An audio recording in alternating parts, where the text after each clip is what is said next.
Hello. So I am watching. I did not realize I had that playing. So I'm watching the first Avatar now because I saw the second one today and I loved it. And as I was in the theater and I was watching the second Avatar, I could not stop thinking about Lemuria. But I wouldn't let myself venture too deeply into it because I was also trying to stay focused with the movie. But Lemuria continued to come up just because to me it felt very, very connected.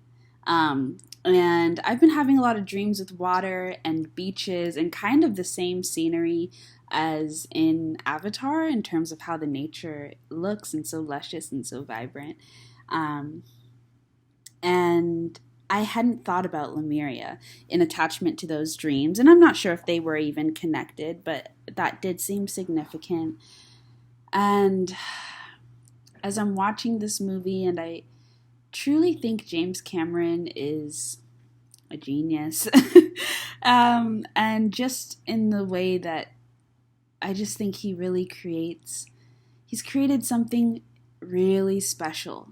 And the way that he discusses love is very special. And, anyways, I wanted to say that in Lemuria, it's not that we didn't have physical bodies, but it's just that the way that we were so connected with the rest of the environment around us, with our surroundings, with our earth, it's just that it was almost like one body. And so in many ways it was like you were transparent or translucent or intangible, and like you were made of mist because you just were so easily able to combine with everything else and flow through everything else. And it was lighter than water, it was like air. But it was just because we felt so deeply and created such deep connections with everything around us that it was just like a shared oneness, and it didn't have to be spoken all the time. It was telepathic is the way that I'm understanding it, but really I guess it's just a communication of the soul. Your soul speaks, your soul lives on, your soul lives just as presently in your life as you live. You know how in this life, in this world right now, we have to really work and push to make sure that our souls can exist in this experience and be present with us. And we as the incarnating being tend to kind of lead. And our souls, it's kind of at a distance. But in Lemuria, it feels like it was like right there with us. And I can't help but feel like Black people were absolutely in Lemuria. And I think Lemuria was not like a place on Earth. I almost feel like it was just an era of Earth. It was just an age of Earth, and it was all around. And there were different voices and reflections of Lemuria depending on where you were. But they're all there, and so that is to say that also Lemuria is not gone, and much of Lemuria still lives within us and is in the earth around us, and that's why there's this coming home to this truth and this ancient ancestor, Lemuria, or whatever the name truly is. Who knows if it even is Lemuria? It's probably different depending on who you ask.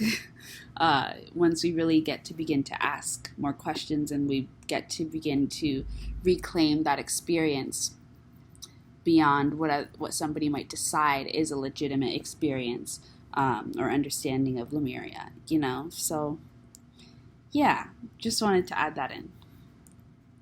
Hello. Oh, okay. Mm, okay. Um, so, as we all know, I believe that fiction always holds the truth, and not just the truth in terms of like, oh yes, the themes are absolutely correct, but in terms of fiction holds history. Like with the guy who wrote Lord of the Rings, he this is my great grandfather. great great grandfather, great great grandfather, I think. Uh, he's one of my grandfathers. John Knox Buckway. Um, what was I saying? Sorry. Okay, so fiction always holds history, and just like the Lord of the Rings is not fictional. I mean, it's fictional, but it's also true. It's real history, and so is Avatar. So not only does Avatar reflect the Black experience, the Indigenous experience, and I just love that Black people were acknowledged as being Indigenous. Because sometimes I just feel like that whole history is erased. And it's because white supremacy is annoying, and so indigenous people in the North American continent and in the South American continent and in Australia and New Zealand have just all been grouped into one, basically, and they are the indigenous, and then everybody else is just, whatever race they prescribe to or like specific spiritual practice. So like there's the Celtic people and the Druids and people like that, and then, in the African continent, it's just, whatever tribe you're in, and then you're like an elder or whatever, but we don't get to all use the same, name of indigenous, and but we all are. And I am, my family on my mother's side is indigenous in South Africa. I don't know, we're not the first people, I don't believe. I think that it's not Khoisan, right? The Khoisan. Yeah, the Khoisan people. They, I think, are the oldest tribe in South Africa, which is pretty cool.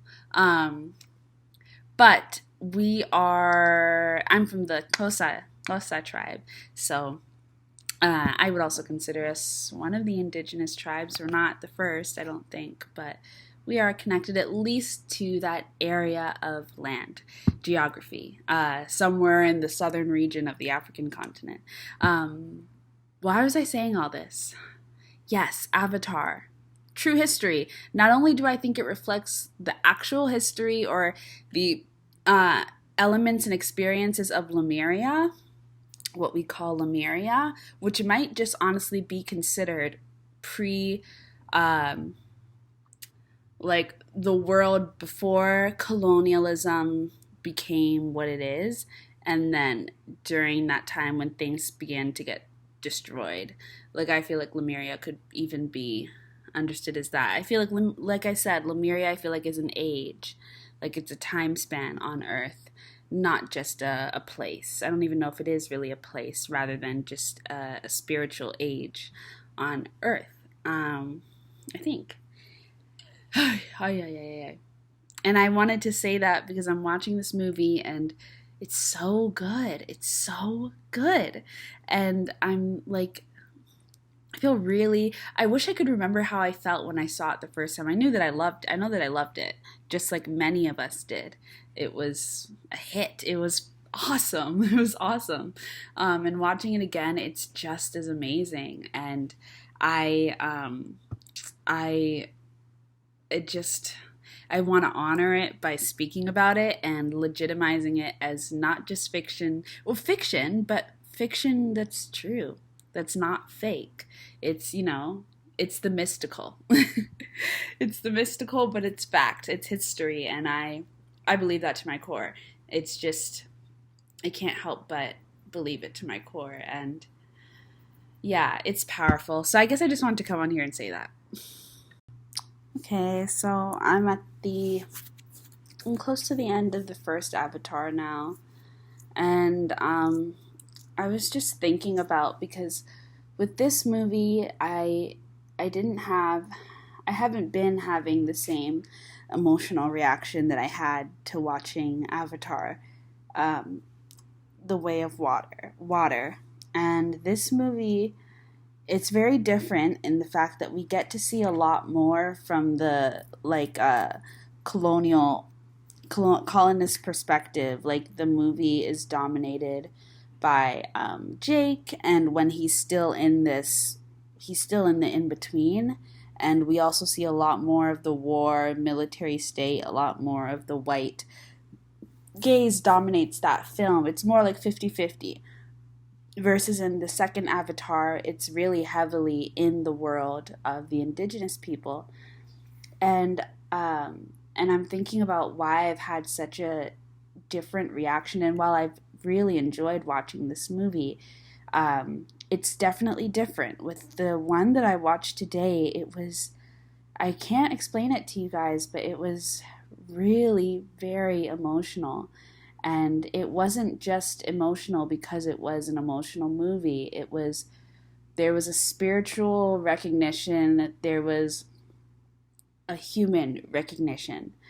And it's interesting because what I was thinking is that as I was watching these people, the Nataris, I think that's what their name is in this film, even though they're animated, even though they're made to look like a different creature, other than, how humans look, it's not difficult to recognize yourself in something that is meant to reflect you. And it's like watching this film, I can very clearly see myself in the indigenous people in this film. And I can very clearly see myself in the indigenous people in the second film, in many of the different groups, in the sea people, in the forest people. It's not hard. I'm not struggling. There's no lack of comprehension. There's no rift for me. It's a very clear transfer over. And that's painful because I can very clearly identify myself within it, because I very clearly and very deeply understand exactly what they're experiencing, to understand the pain. And it's so frustrating that is true, but it was also like, and it's hard because being a part of the diaspora, and being an immigrant and being disconnected from the lands that you were born in, that your people are from, and then like on my mom's side with South Africa, and then on my dad's side being from Jamaica, and then from that point I'm not sure, but obviously from the African continent. It's very hard because I can recognize myself so clearly within their experience of loss. And I think also when I was watching Avatar today, the second one, I was grieving. I think is what I was realizing, is that I was grieving a lot while watching that film. And I was grieving because, well, obviously, I guess I don't really need to explain why I was grieving. But I was. And it's so hard. And it feels frustrating because watching something like this film, and it's fictional, but it's very reflective of the truth, and it's so hard to see it so clearly, and it's just painful. It's really painful. And then, but the beauty that I also get to witness, it's like, it's kind of like viewing something as like an ancestor. It's like viewing the birth of like your great-grandchild as like an ancestor. And so you're not there in the flesh, so you don't get to hold them in the same way. And you don't get to be there. But you're really joyful and you're very happy for them. And that's what it's like to watch them in their culture and doing their practices and being immersed in their community and being so deeply connected with their land and their sense of home and their own spirits. And it's like, I recognize it. There's a resonance very deep within, and it's so prominent that it comes through so clearly, but there's still a distance, because I've never been raised within this type of experience. It's at a distance, and while my spirit is still connected to that, I'm in a different land, and I've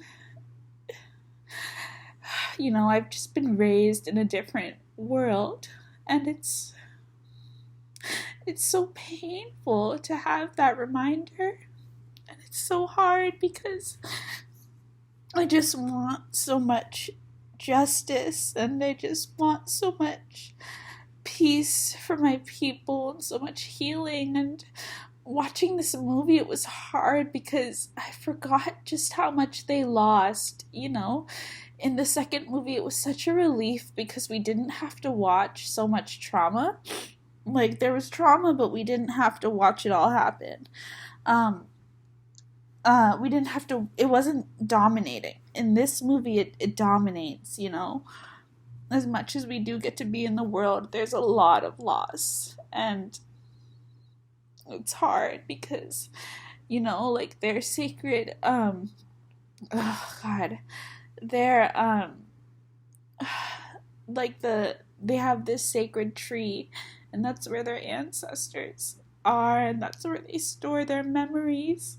And that land, that tree was bulldozed and destroyed, and then they have their home, and it's just been completely destroyed. And I know that I shouldn't have to feel like I have to explain myself, because I understand what I'm saying, but part of me that is just,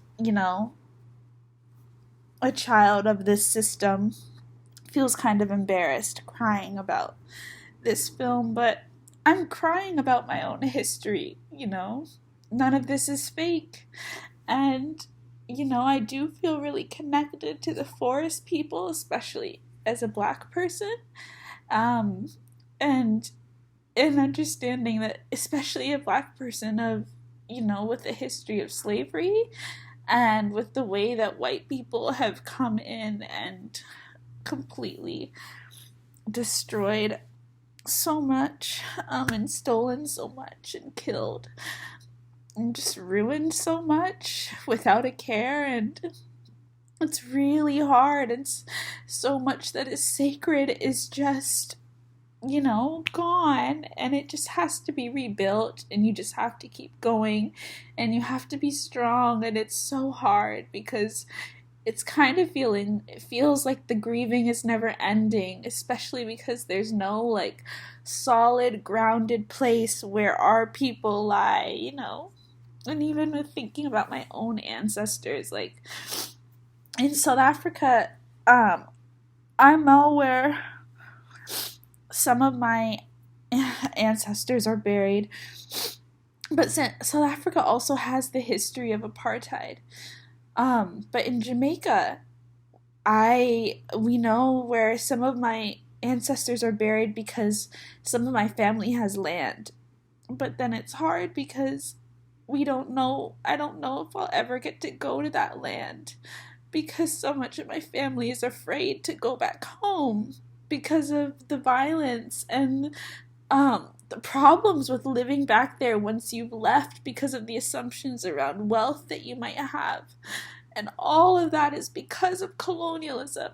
And so, then that land might be sold, but I have family that's been buried there. Family I don't know.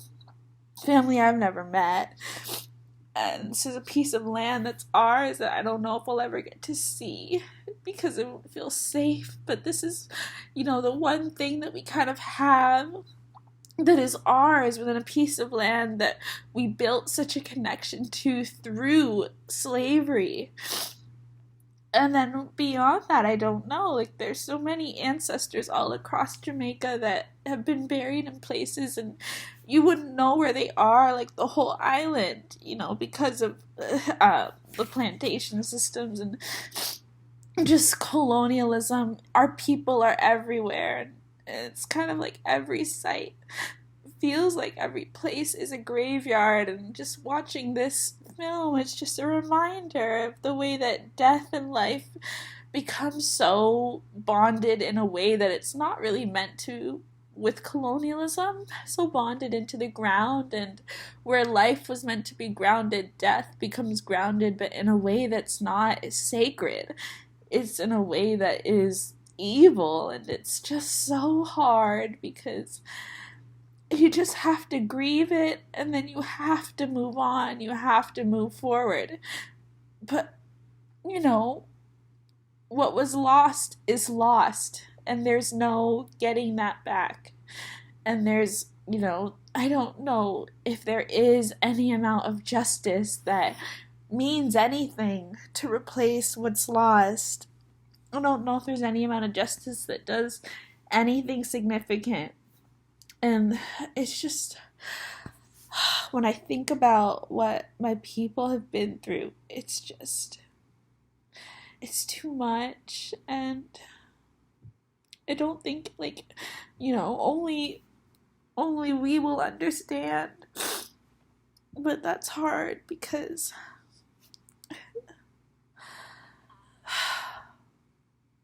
it just never feels like anyone gets it. But then I watched this film, and it was made by James Cameron, who's not a black person, and I don't know what his family history is, but he understands. To a certain extent, he understands, and that was really nice because it was nice to see it.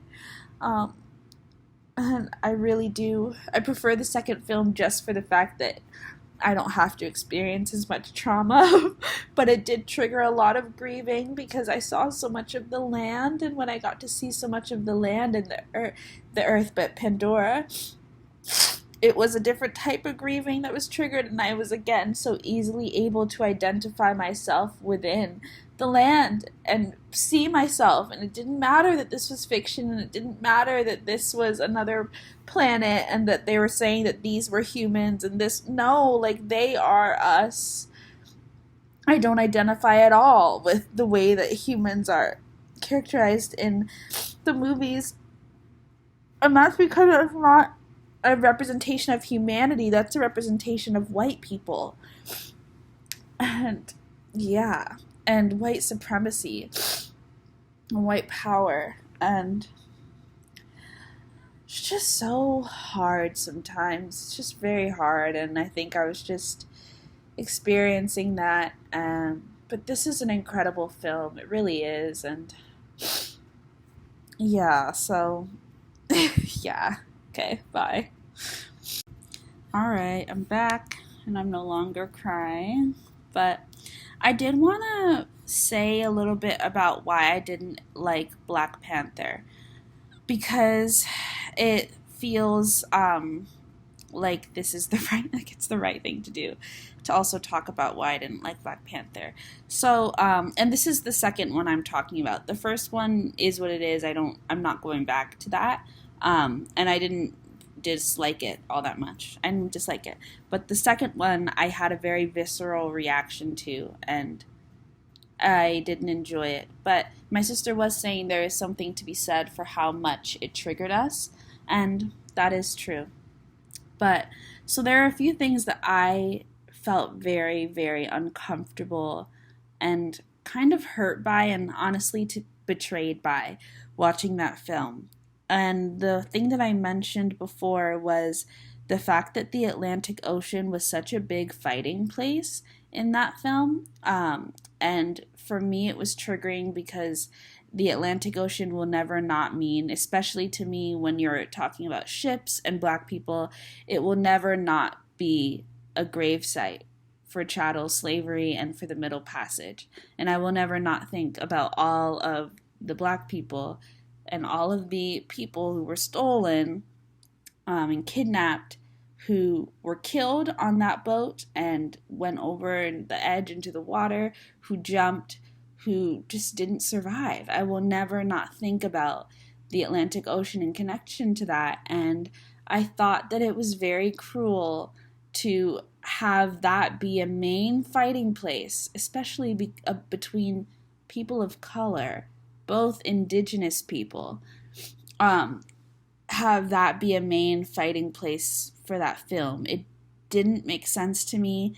I didn't understand it. Having them be ambushed and watching black people die and watching them fall off of the edge of the boat into the water, like, I don't know. I could be sensitive, but just to me, if you're going to make a film that is supposed to be very obviously politically aligned and very obviously making social commentary, very obviously talking about black people, black history, black oppression, black power, you cannot ignore slavery and all of the things, all of the complexities. And it was a choice to use the Atlantic Ocean. It was a choice, and it was a choice that didn't seem very kind. Um, and then I really hated that they destroyed the ancestral gardens where you would go to rest as the Black Panther and meet with your ancestors. And I hate that Killmonger killed those tulip things. But those were not, that wasn't in the first movie, that was in the second, that wasn't in the second movie, that was in the first. But I hated that it took AI to recreate those. I hate that that wasn't just something that black people could have done on their own, or that their connection with the land couldn't have done on their own. I hate that Shuri was like supposed to represent new age or like modern, like millennial Gen Z black people, and like not have a connection with the earth and feel like technology was all that was needed, and have a very colonialist relationship with technology. That didn't make any sense to me. That didn't reflect the reality of black people at all. Black people are constantly, especially black people all across Africa, who are using technology to actually create liberating devices, to actually build really positive relationships with AI to help contribute to revolutionary action. So I don't understand the stance that she had on that, and it did not reflect any common truth for me, and I don't understand why anybody would feel proud to have the perspective that she had. It was very gross to me, and it was gross that it took AI to recreate the thing that would link us to our ancestors, because why would that not be something that we could innately do? And that is connected to the fact that I hated that there is this kind of notion that black people are nothing without their resources, and their resources also being their technology. Black Panther is nothing if he doesn't have his suit on. Black Panther is nothing if he can't eat that, eat that thing. And without that, they're not really strong, and they don't really have any gifts. And I just didn't understand that. I didn't like the making fun of the spiritual practices and kind of treating that as if it was kind of unimportant. I didn't like the undermining of the protected gifts that are supposed to be specifically for Wakanda, and saying now that a bunch of different people have it. So now not only does Wakanda have vibranium, but it's also other places. I didn't like that the constant calling on the ancestors and just invoking the name of the ancestors, and then not, like, it wasn't for anything. It was just like as like a gimmick. Hated that. Because then, like, their spirits are not resting, And to add on to that, I hated that Killmonger didn't get to rest as a spirit. Like, Shuri goes to the spirit realm, and Killmonger is still angry, and he's not at peace at all.